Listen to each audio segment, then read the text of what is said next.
Well, welcome everyone. On this January afternoon, January 25th, we're having a special Courthouse Steps oral argument webinar, a panel discussion covering the case FCC versus Prometheus Radio Project. Oral arguments were heard last week, and we're reviewing it today with a distinguished panel. I'm Nick Marr, Assistant Director of Practice Groups here at the Federalist Society.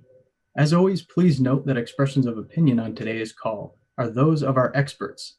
I'll just introduce our moderator before he gets the panel started. And we're very pleased to be joined this afternoon by Mr. Lawrence J. Spywak. He's president of the Phoenix Center for Advanced Legal and Economic Public Policy Studies.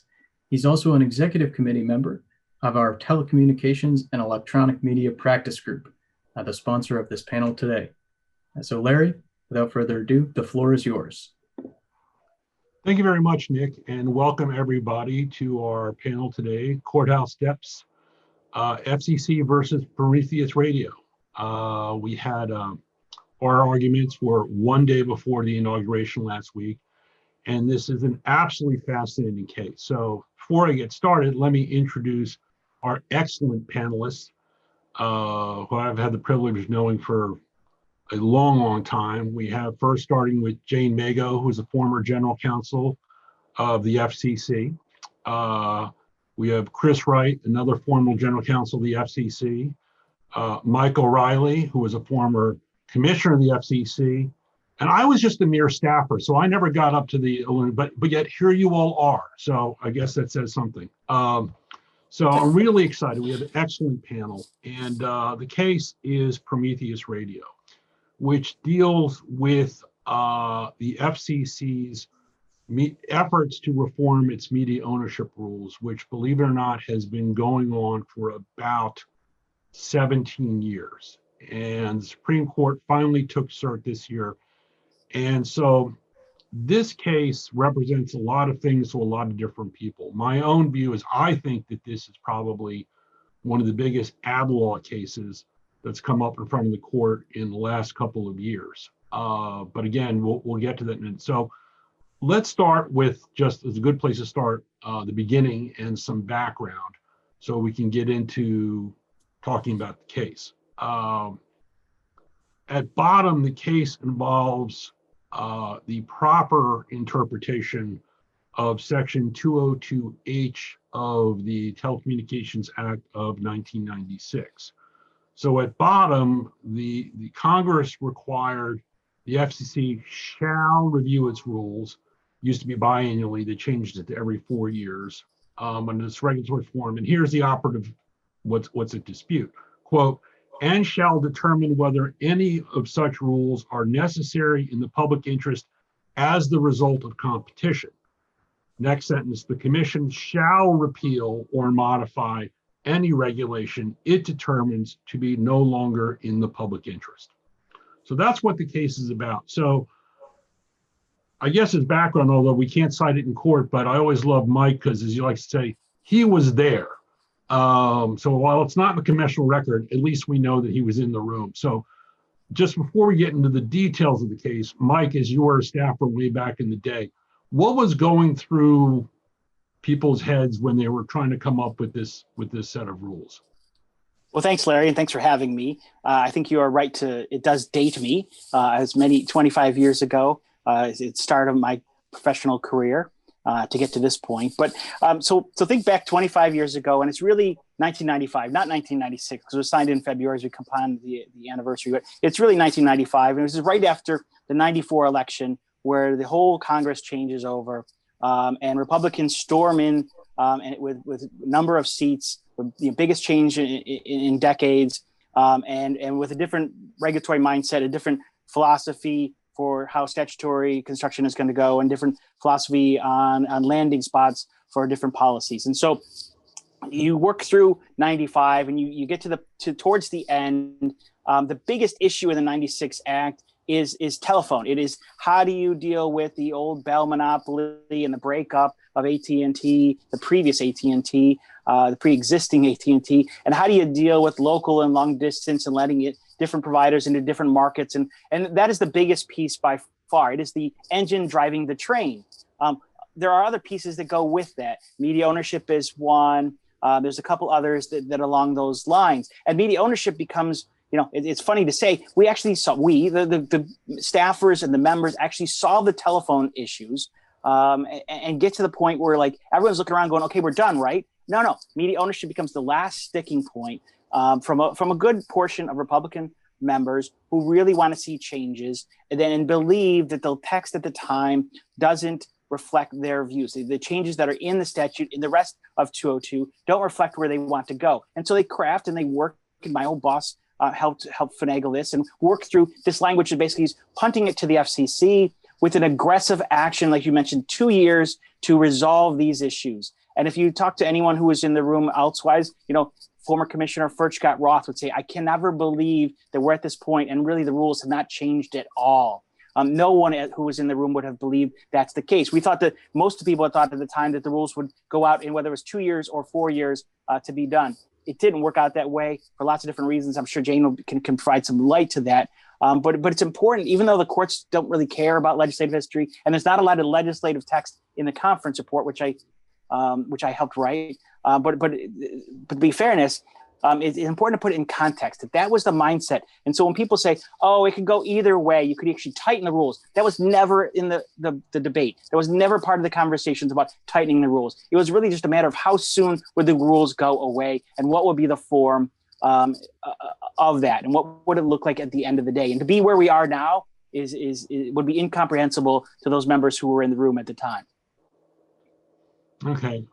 Thanks, Mike. All right. Well, then that brings us to the actual case procedural posture, which, again, there was 3. Chris, I don't know if you want. Also, I'll let Jane do this, but Chris, I don't know during your tenure as general counsel whether sort of this whole thing you had a little envelope, got into this at all. But Jane, why don't you bring us through the rather long and tortured history of this 17-year case? Well, I think I'm going to try to make it a little shorter than the long and tortured aspect of it. But I also wanted to take us back for 1 minute, listening to you guys and knowing that, I started into this a whole lot earlier, to really put in perspective that the FCC has had structural rules since the 1940s. That's when all of this started. And those rules were challenged, and they were challenged and they went to the Supreme Court, and the Supreme Court each time decided that it was within the scope of the FCC's public interest to be able to have such structural rules in some way, shape, or form. Throughout the earliest part of my career in the 70s, 80s, and 90s, the commission made various changes to those rules, recognizing at first that there was some difference in the media landscape, but they were minor. And they made a few little adjustments, and that was what led to the 96 Act and the importance and what Mike was just talking about of a real sense of we're not moving fast enough. There's got to be something that we've got to move a lot faster. And so, I'm not going to talk about the first 2 efforts to implement 202H. It was really the 2002. This is where we start with here. The 2002 review. The commission looked at the rules and said, we should take a comprehensive approach to these rules. We're going to, instead of looking at them piecemeal, we're going to look at them all together.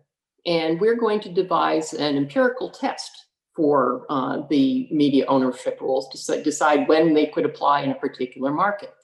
And that is what started our long, strange journey that we have with the Third Circuit. The case included an action in there that was getting rid of the failed station rule, which had many elements in it that were very much focused on minority and female ownership. The case went to the Third Circuit, 3 judges. Personal aside for a second, anyone who was at that oral argument the day that the first Prometheus case was argued will never forget it. It was a marathon argument, went for more than 8 hours, as I recall. Wow. And seriously, there was a time where the judges looked around the room and said, hey, does anybody have anything else they want to say here? It was stunning. Chris, were you there? No, I missed that. Anyway, the Prometheus 1 decision was a split decision, 2-1. which vacated and remanded the case to the FCC. Largely, it was focused on that empirical test and trying to tell the commission that it needed to explain that empirical test. But it also had a focus on the minority and female ownership aspect of it. And one of the most important pieces is that the court decided that it needed to retain jurisdiction over the case, and added the element that they wanted to see what the FCC was going to do. Well, you go to the 2006 quadrennial review, and again, the FCC looked at the rules in a comprehensive way. They tried to relax some of the rules, including the newspaper broadcast ownership rule. And they also included a separate order that was to promote ownership by eligible entities, not specifically minority and female, because the commission concluded that that couldn't pass strict scrutiny, but included that aspect with it. Now, several parties tried to take that case to different courts. In fact, I think the DC Circuit won the lottery, as I recall, but then it eventually got transferred up to the Third Circuit because of the remand.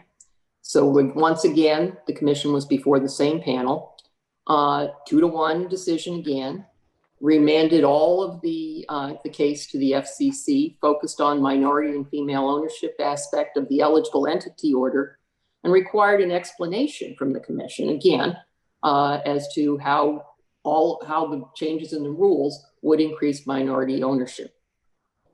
And time passed. So the 2010 and 2014 quadrennial reviews got swooshed in together because sometimes it's just hard to get everything done all at the same time. The final order for those came out in 2016. Which relaxed some parts of the newspaper broadcast ownership ban, but retained most of the other rules. Now, again, we had a change of election, as Mike was pointing out, and there was a recon petition of that 2016 order. And the 2016 order was the one that went a good deal further, repealed the newspaper cross ownership rule, modified the local television rule, and the FCC, again, tried to separately ask for comment that whether there was any meaningful evidence about the change, how the impact would be the changes on minority and female ownership. The commission sought to address that separately in the incubator order, which was specifically designed to address those issues. And in fact, those orders went into effect, because the Third Circuit decided that it would not stay them, despite requests from some of the parties. Nonetheless, at the end of the line, the Third Circuit, same panel, 2-1 again, decided that there was not enough evidence to support those conclusions on minority and female ownership. It vacated and remanded both the recon order and the incubator order. The parties asked for the Third Circuit as an en banc to look at it. They didn't. So the parties once again went to the Supreme Court, and this time the court took the case, and here we are. It's been all these years. All right, thank you. Chris, you have anything on you want to jump in on that, or? Sure. So let me just say to highlight that while these involve all the various media ownership rules, the sticking point for the Third Circuit is long focused on what effect consolidation following rule changes would have on ownership by women and minorities, and has kept asking the FCC this for, throughout all these arguments. And while I didn't go to the first one, I certainly heard about it. You missed it. And in fact, let me acknowledge that I wrote an amicus brief in this case, saying that the Third Circuit got it right on behalf of 10 former FCC chairs and commissioners. Sorry, we didn't ask you to join it, Mike, but we thought that. I think next time I'll weigh in. How about that? But anyway, I did call my friend Jake Lewis, who is arguing the case for the umpteenth time, I think, now in front of this same panel, to suggest that he ought to take a toothbrush with him, because given the court's prior rulings in this case and my reading of the commission's order, which was sort of, we don't care what you think about this issue, Third Circuit, that, might get, or sorry, Jake might get thrown into, held in contempt and thrown into the Third Circuit's jail. As it happened, nothing like that happened. I didn't go to this one, but I heard the panel was very civil and polite. But that certainly an aspect of the case that from the court's perspective, the FCC just and multiple FCCs, including the Wheeler administration, have just not been responsive to the question they keep asking. And let me just let me say what our take on the case is on the merit, which is the FCC has consistently said that minority and female ownership of broadcast stations is a proper concern under the public interest standard. And that's what the Pi Commission order said too. And well, I hope we can all agree that who's ever at fault, the evidence, the statistics on this subject have been rudimentary at best. And the FCC has said, we think this is important. We got crummy statistics, and I think this is where this commission went wrong, but we're confident that consolidation won't have a serious negative impact on broadcast ownership by women and minorities. And the Third Circuit, of course, said that the FCC, just flunked basic statistics here.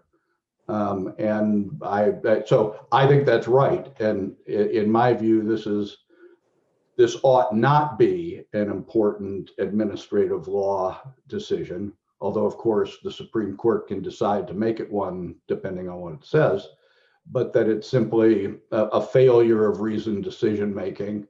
And the FCC, on remand, will have to try to do a better job. Well, let's drill down on it a bit. That's sort of where I want to go next. This case represents, I think, raises a whole bunch of issues, and more importantly, I think it raises different issues to different people. Full disclosure, I filed an amicus brief, but I'm in the business of writing law and economic law reviews and academic papers. And I really want, in terms of how much deference do you give to an agency, right? Too much deference in agencies run rogue. Too strict a review, you are improperly substituting your judgment for the commission. And then maybe did the judge go too far? And we'll drill down.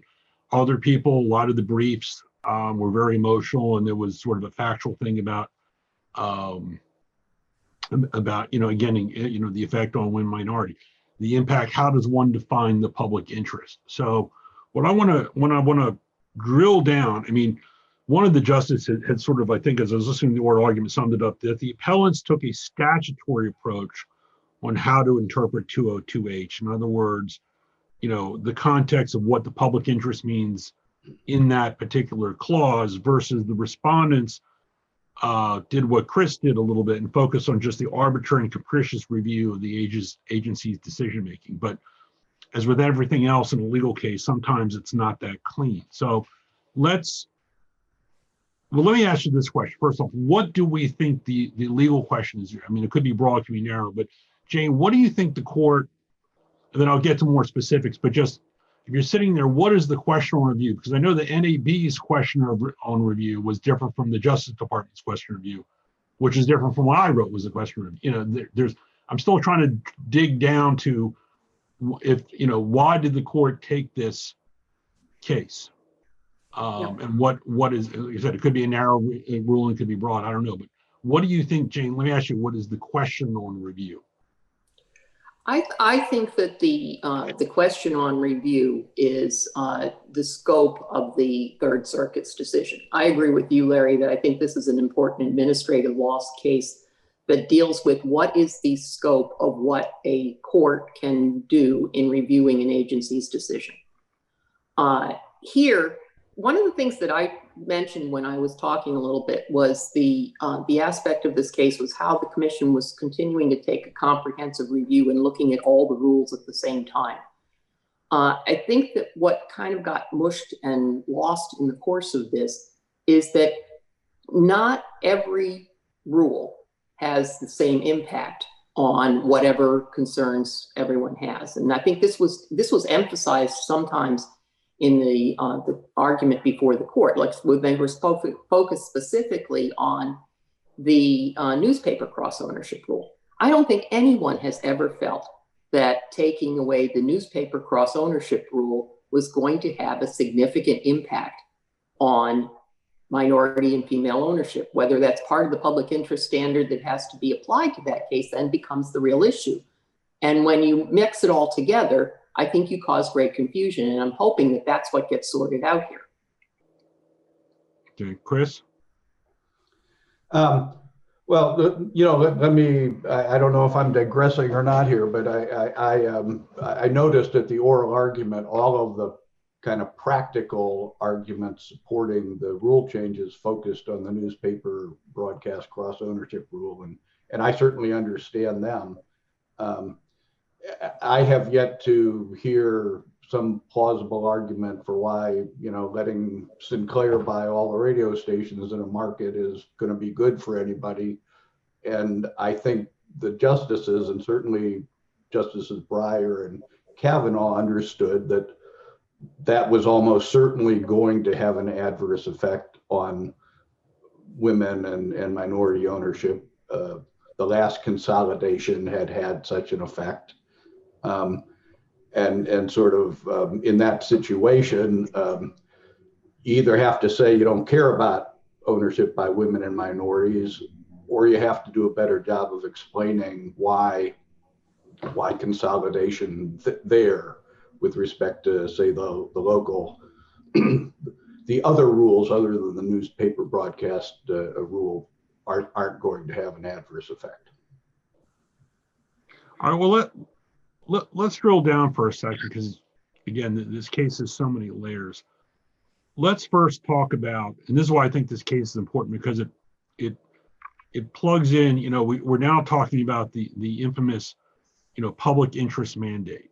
And I'm very proud that I put in my amicus brief the old joke that, the public interest means whatever gets you 3 votes on the 8th floor. Now I guess the 10th floor.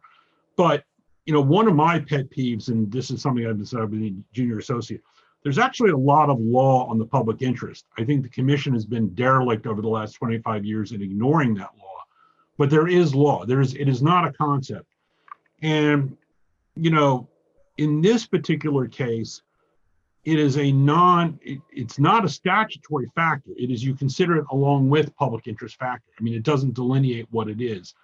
And there are instances where the commission where Congress has delineated women, minority, the DE program for spectrum auctions is a good example. So one of the things I think that the justices were sort of wrestling with was, sort of how much discretion do you give to a non-statutory factor? I mean, in the past, it was heavily weighed, back in the days, you look at the cases back in the 70s, it's coming less so, but where do you sort of draw that line? And then that goes exactly your point, Chris. Justice Barrett, I've got my notes here, said to focus on the distinction between enhancing and not harming. You see that a lot, by the way, in the FCC's merger analysis, which I think is they're problematic with that without going into that law review. And then, as you said, Justice Breyer, he kept saying this merger approach. What's the theory?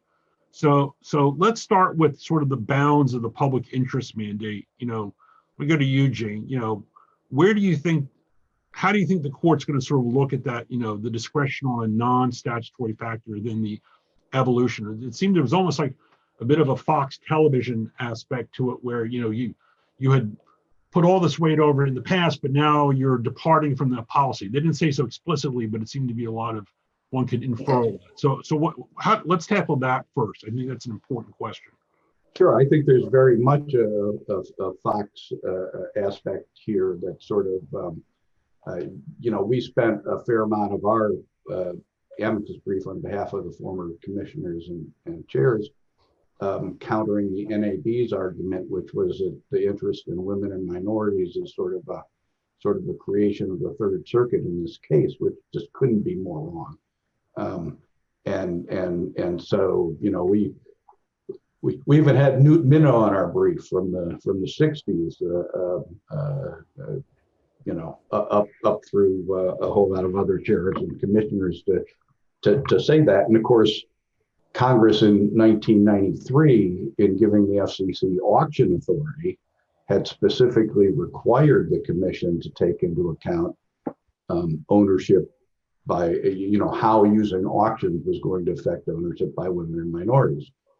And so at the time the 96 Act was passed, it was well settled that an important aspect of the public interest standard was, with respect to broadcast, was ownership by women and minorities, along with the interest in encouraging local, treatment of local issues and other matters. And so when I read Section 204, 202H rather, I'm sorry, the exact language mentions the public interest twice, and the question seems to be: does anything about competition mean that ownership by women and minorities is, no longer important or whatever? And I think you're focusing too much. I'm sorry, Chris. Go ahead. I think you're focusing too much. I mean, the commission's definition of public interest, and Larry's gone into it a little bit, has always had a lot of different elements to it. Competition, localism, and diversity have been the ones that the commission's identified over and over again. And in that the 2002 order, the commission went through a fairly extensive discussion of what was the meaning of diversity. Diversity had 5 different aspects to it, and lots of different things. And the minority and female ownership was an element of that. But if you go back to the ownership rules, and that's one of the reasons I mentioned some of the earlier cases here, the diversity that was the issue there was always a diversity of viewpoints and having more inclusiveness, not anything that was specifically focused on minorities and females, but rather having an open amount of forums to be able to have that discussion. And I think that's where the commission is getting this right at this point, is in recognizing that this isn't the only aspect, the only place where there can be that expression of viewpoints, and that includes all of the other elements of diversity. Well, that's certainly true. But at least the NAB's brief here seemed to me to try to draw a line that just doesn't make much sense. I mentioned the auction authority case. Congress did the same thing in the 80s when it introduced lotteries. It instructed that the commission had to consider the effect on minorities and women when it used lotteries to distribute licenses.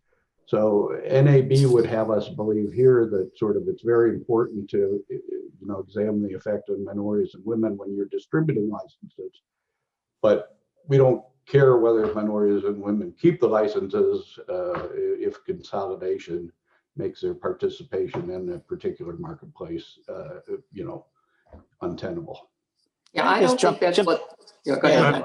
Well, I was going to jump in a little bit here and say a couple of things. One, Chris made the point in terms of the Third Circuit and Jake Lewis going to get his hand slapped. Look, I think that many members of the commission who did the recon, certainly I, was of the mindset that we're going to look past the Third Circuit, knowing that they have gotten it wrong for quite a while, and getting to this exact point we're at. This is going to be something that was going to the Supreme Court. And so I didn't much care about what the Third Circuit's opinion was.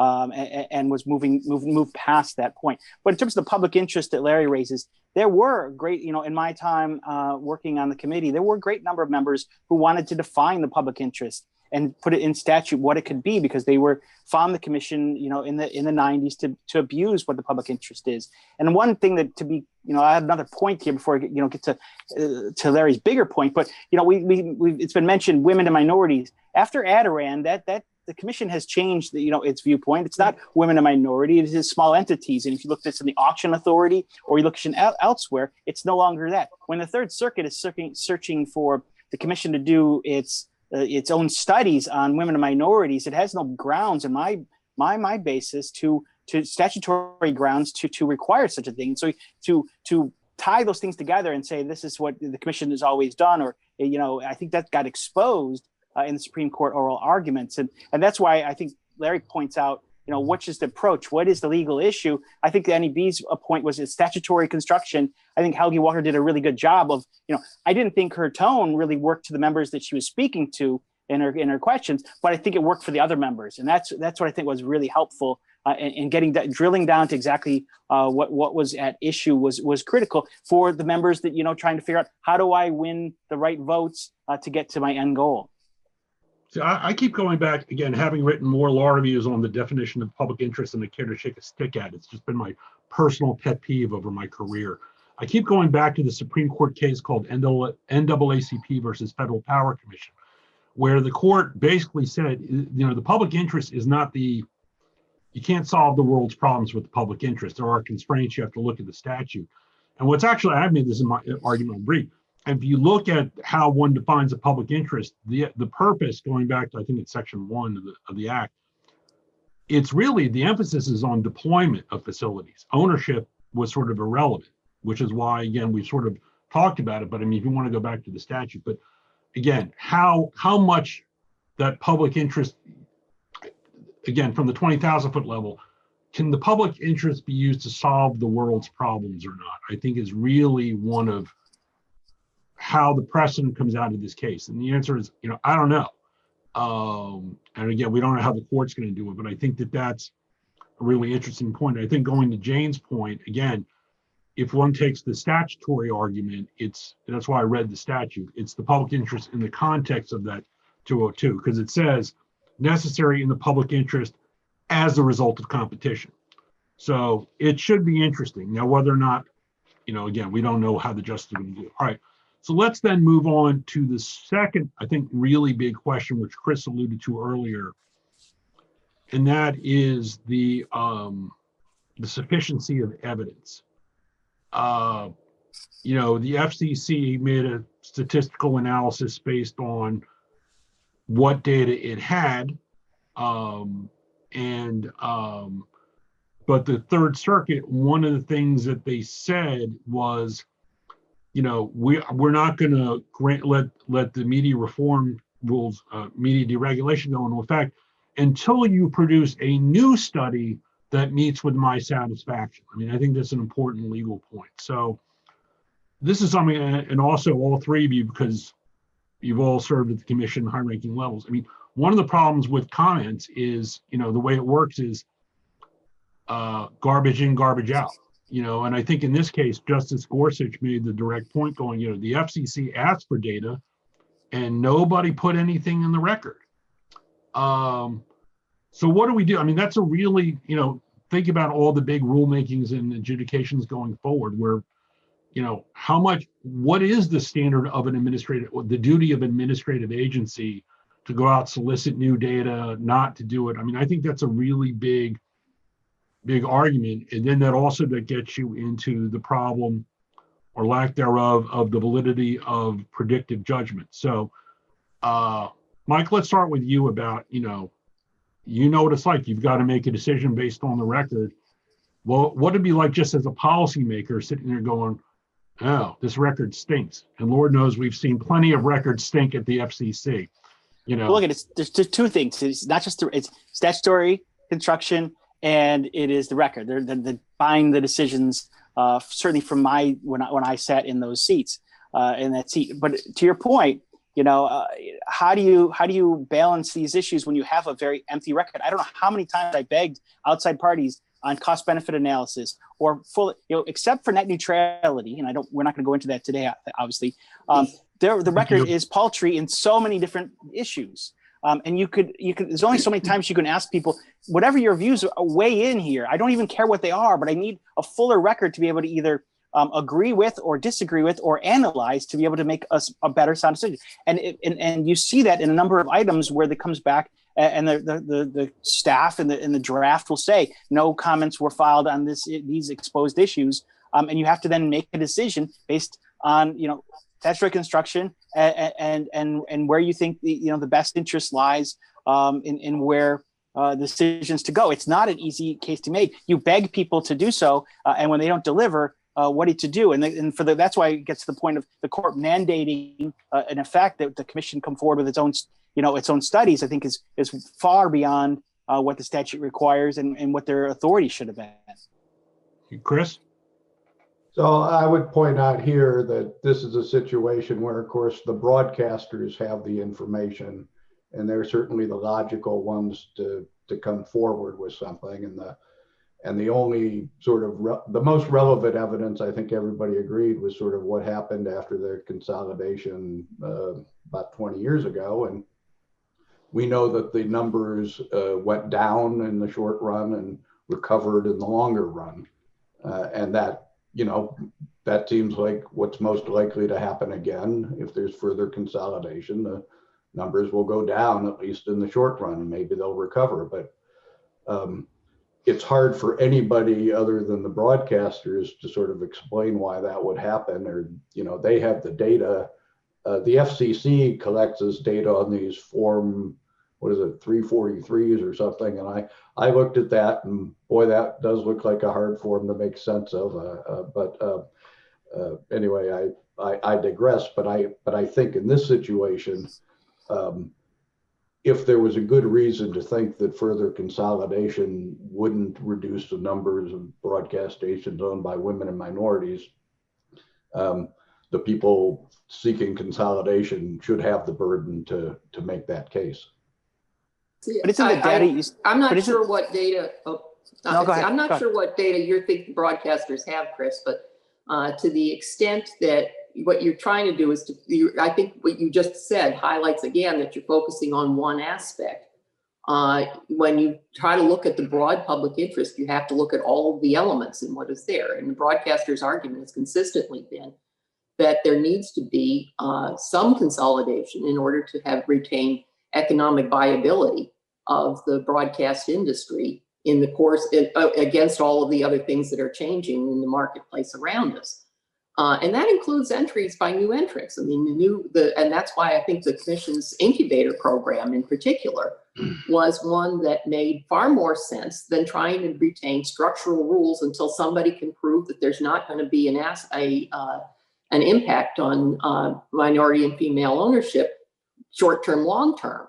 But you have to focus your regulation on the problem at hand. And I think that's where this case has gone awry, is that there's been sort of a generalized angst that by the Third Circuit that has caused a stagnation that is not acceptable. But let me just say 2 points.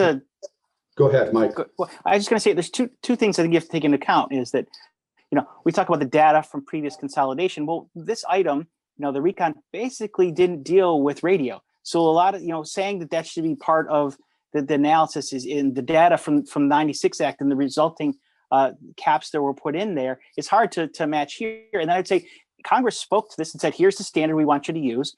And it's just like they did in the broadcast incentive auction. We recognized, and I helped draft that language, recognized that it was likely to reduce the number of small entities, women and minority, that were broadcast holders of television licenses, and require the commission to move forward, notwithstanding.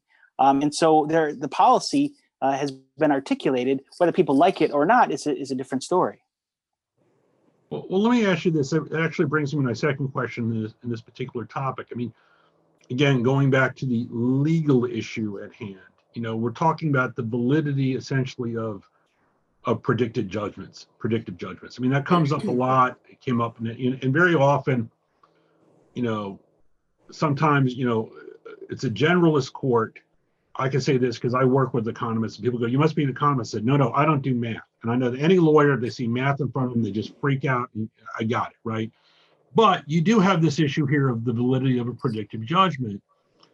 But I think the Judge Sirico did the dissent in the Third Circuit made an interesting point, which bears to this case in terms of, is it okay to deregulate when you do have a backstop? And in this case, the statute is clear. It is an iterative process. You've got to go back and look. And the argument that Judge Sirica made, which I thought was a good one, was if you let the rules, the deregulation go into effect, right? If everybody's complaining about we have no data, and all the data that was the studies that were in there were not predictive either. They were backwards looking. They were not forward looking. Then you let the rules go into place. Then you can have a counterfactual, and then you can decide whether they're good or not. I mean, what one commission can undo, the next commission can do, or vice versa. What about that argument in this particular case? Because it is an iterative process. This isn't the proverbial, as I like to say in the old school, set it and forget it. You deregulate, you never see it again. You've got to come back under this statute every 4 years. Why is that not a problem? Why is that a problem here? So, Chris, let me ask you that question.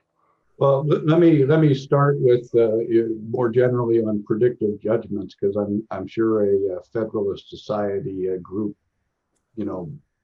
understands the dangers of letting federal agencies make predictive judgments willy-nilly, if you like. If they rely on our work, go ahead. Other people, no. Yeah, we all think that.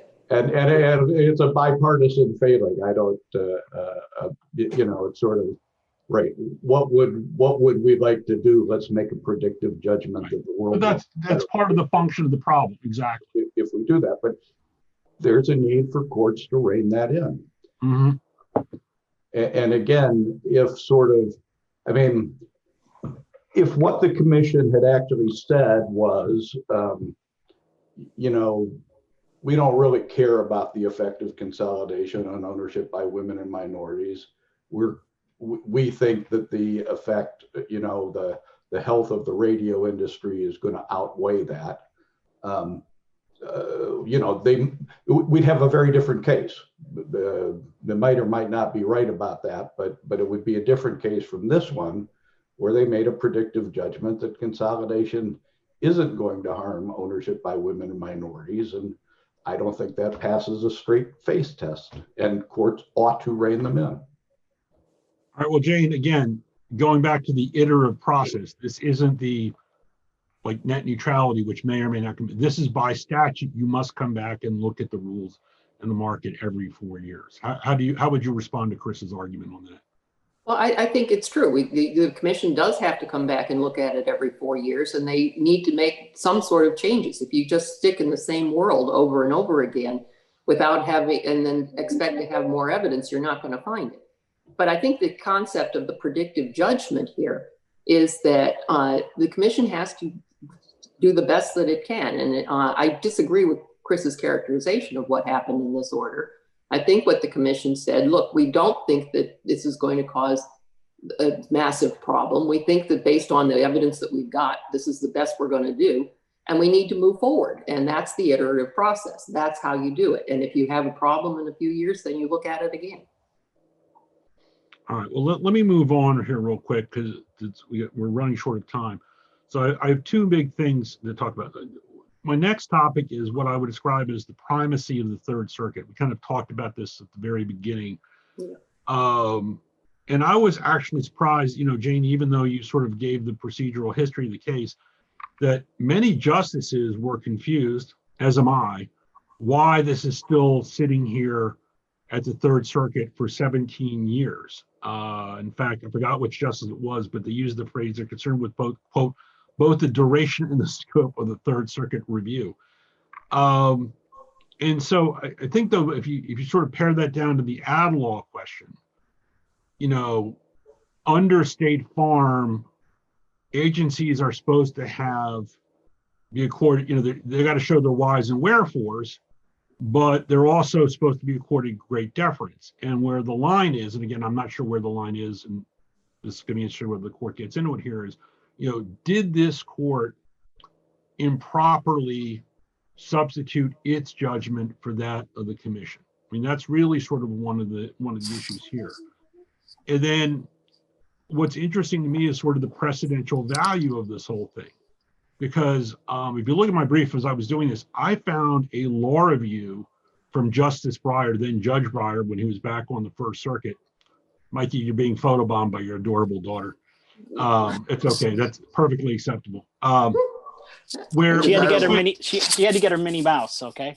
These are important, far more than this case. But what was interesting about Breyer's law review from this was like 85 was that he was talking about the problem of too strict review. And he said, if you're an agency and you know that no matter what you do, you've always got a hostile court, you've got a million things on your plate, the phrase he used was, why bother? And that's kind of, I thought it was really fascinating. So let's talk about that for a minute. Mike, let's talk about, because like you've sat there, just as a former commissioner, one of the things is that, again, it's been one court for 17 years and, commissioners are busy. The commission's got a lot of stuff on the agenda. They've got to do this. You get to that why bother problem. So no, it's a real issue. I mean, look at, no one takes a job as a commissioner and goes, oh, I'd love to jump in the middle of this debate that's not going to ever solve itself. And I worked on this for an awful long time, and we're still in the same exact spot as we were. I'm hoping that one way or the other, this, holy grail of the Supreme Court will provide some guidance and not just punt it back without much, direction. Let's clear the decks and tell us what the rules are so we can figure this out. Because I think it gets to the next point of, which you have to explore at some point is what's the practical effects of what we're talking about. A lot of this debate we've moved past it. And so I would comment about predictive judgments. I would agree with Chris' point. I was one of the few that said it should, and I proposed that we time limit predictive judgments. I didn't win the debate anytime there, and I probably won't ever will, but I do agree there are limits to how long, and what are the ramifications for predictive judgments. So there's something being said there, but the Third Circuit, in my opinion, improperly, captured this case, and would not let anything go forward without, an imperceivable study that it was seeking. That was never going to be possible. And then you look at that and say, oh, it wasn't just the Republicans, but it's also, Tom Wheeler had no desire to do the studies and made clear that they were not going to do the studies that the court was seeking. And that one was thrown back to the FCC. So no matter what the administration is, it was getting sent back in the same direction. No matter how liberal or conservative, we're getting the same outcome. And that no one wants to sit there and spend time on this. If you're going to get the same outcome. So here, I appreciate, this commission took the right course in terms of substance, but also was willing to push it forward. And now finally, I said, we have to challenge the Supreme Court. Now let's have at it. Now finally, we can get an outcome in the next couple of months. And hopefully it will just, provide the guidance that we so needed to move forward one way or the other. I think that is going to be the importance of this case going forward. Is that there needs to be that kind of a guidance of just what are the parameters of what a court can do. I made a joke earlier about the 2010 and 2014 reviews being squished together, and Mike's points, right? The reason was that nobody wanted to try to deal with what they had seen from the Third Circuit from the 2006 review. How are you going to deal with that? And it made it very difficult for the agency. And it is good that we're hopefully going to be able to have some clarity here. So this is an interesting issue about sort of courts retaining jurisdiction and when within courts of appeals they decide to have the same panel review the next agency decision. And of course, the arguments that are made in the transfer motions in this case are the ones that appear in all sorts of filings here, which is that there's a virtue and efficiency for the court that already became familiar with some massive record and the background of the case, take a look at what the agency did, and that presumably prevailed all of the transfer motions have been granted here. And on the other hand, it does raise questions of, three judges become, the super FCC for a particular issue. That's a problem. On the other hand, if you're concerned about agencies not, thumbing their noses at the courts, well, maybe you want courts to retain jurisdiction the way they do. I will say that when I was on the Rules Committee of the DC Circuit long ago, and we asked the court for a little more transparency about when they decide whether the same panel is going to hear the next case or not, we were told to stop asking that question. All right. Well, let me ask the final question. We've got a couple of questions here in the chat, some of which I think we're going to cover in this last sort of portion. But, I was listening to the oral arguments, and I think Justice Gorsuch said something and sort of gave the money line of the whole oral argument. And he basically said, we're dealing with media rules from the 1970s that Congress asked the FCC to review 25 years ago with the Telecom Act, yet here we are. I think everybody knows that the media market business has dramatically changed, even over the 25 years since the 96 Act. Justice Thomas went at his point to sort of recognize that. Now, courts are a proverbial black box, and this has been a lot of fun, but somebody asked me here on the chat over here is that, if SCOTUS does nothing, again, we don't know whether it's going to be a narrow ruling, whether it's going to be a broad ruling. Let's say SCOTUS upholds the Third Circuit. Where do we go from here? I mean, what do we do, going forward? Does the FCC do another quality review and take another bite at the apple? Does Congress step in or not? I mean, nowadays we're now changing what we think is appropriate under the public interest, including, not necessarily the consumer welfare standard.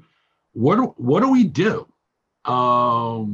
And I think that's sort of we don't know what the court's going to do, but the precedential effect of this could be huge. So let me turn it over to you, Mike, first, and then sort of comment on that, and we'll keep going.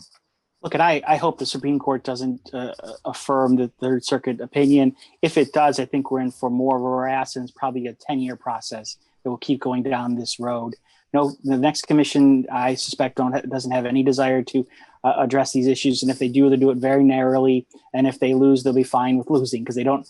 There's no political benefit in addressing these issues if you're on one side of the equation, different than my opinion. And so the status quo works right now politically for many people. It doesn't work for the marketplace, and I think that's what came through in a couple of the comments. Justice Thomas, early on, and then later on, and then Justice Gorsuch, the marketplace is completely different. And so what we're doing is we're hamstringing broadcasters and penalizing them on a standard that makes no sense. But, if that's what the Supreme Court comes up with, then we're stuck. And the next commission is stuck. Hopefully that's not the case. Mike, Larry, you're right that the Supreme Court is a black box, but I think that the fact that they've had the opportunity to look at this case a couple times before and chose to look at it this time is at least a predictor that they think that there's something important in this case. And having listened to the oral argument, I think what they think is important is the principle of administrative law and what should really be the standard of review, and how one has the relationship between a court and an agency, and how that relationship is supposed to go forward. And I'm hoping for language that really helps to clarify that. So I'll just repeat my point that if the court does reverse, that'll sort of empower agencies to disregard judicial oversight.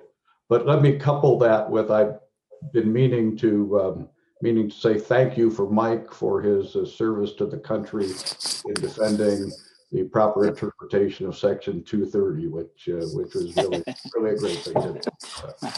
such is life. I don't think that everyone agrees with your opinion there. So thank you. But I say one thing last. I hope we're going to talk about practical impacts, because I've had the opportunity to talk to broadcasters over the many years in my service and ask them, if you had the chance today, you own a television station, you own radio station, would you buy a newspaper? Oh my goodness, the answer is heck no. Nobody wants a newspaper. There were a couple in really small markets in the right situations, in the right circumstances. There were going to be very little. The practical implications of all of these are really narrow. A number of we have evidence of combined stations in the marketplace already, and in those instances, it's been beneficial in my opinion. More news, more benefit to consumers and viewers on the television side, and on the audio side, hopefully someday we'll get to the caps to be raised. But I think the practical impact of limiting this is just harmful to the broadcast industry in comparison to everybody else that's fighting for the same audience. All right, well, let me ask, we have time for one last question, and I'm looking in the chat here. And I think this is, again, we're at the Supreme, so we're establishing broad precedents. And somebody had asked, is there a bias against deregulation in federal administrative law? And if we look at this case as sort of a question, as Congress did say they have an express preference for deregulation. So again, how does that then affect the precedent? Because there are other sections, the other part of Section 230, for example, the good part that everybody likes to cite, that the internet shall be unfettered by state and federal regulation.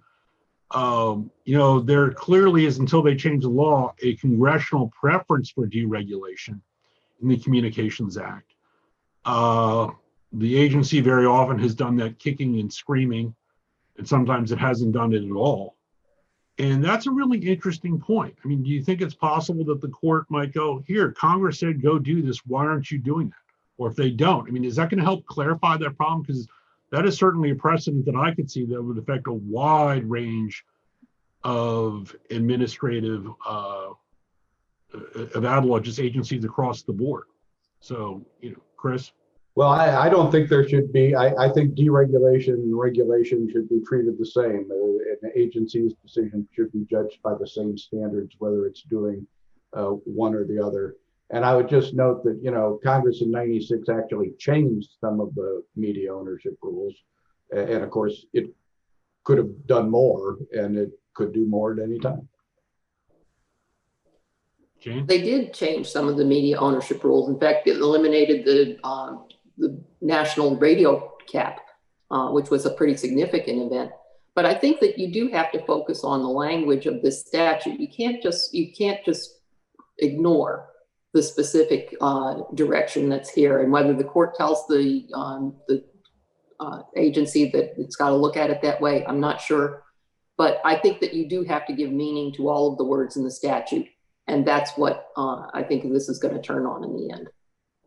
Well, I'll just I say that 202H is exactly the point that the Congress did answer a number of different pieces, and this was okay, let's do the rest of it, and we're going to punt it to the commission to do deregulation. It wasn't both sides of the coin, but that the future commission decided differently, and that they were they were able to do so harmfully, in my opinion. But I think there is a slight disagreement or inertia against deregulation, and I fought that in my time on Capitol Hill and at the commission. It's heavier lift to do deregulation, and that's not an insult to the great staff that the commission has or the practitioners in the but it takes more effort to deregulate than it does to regulate.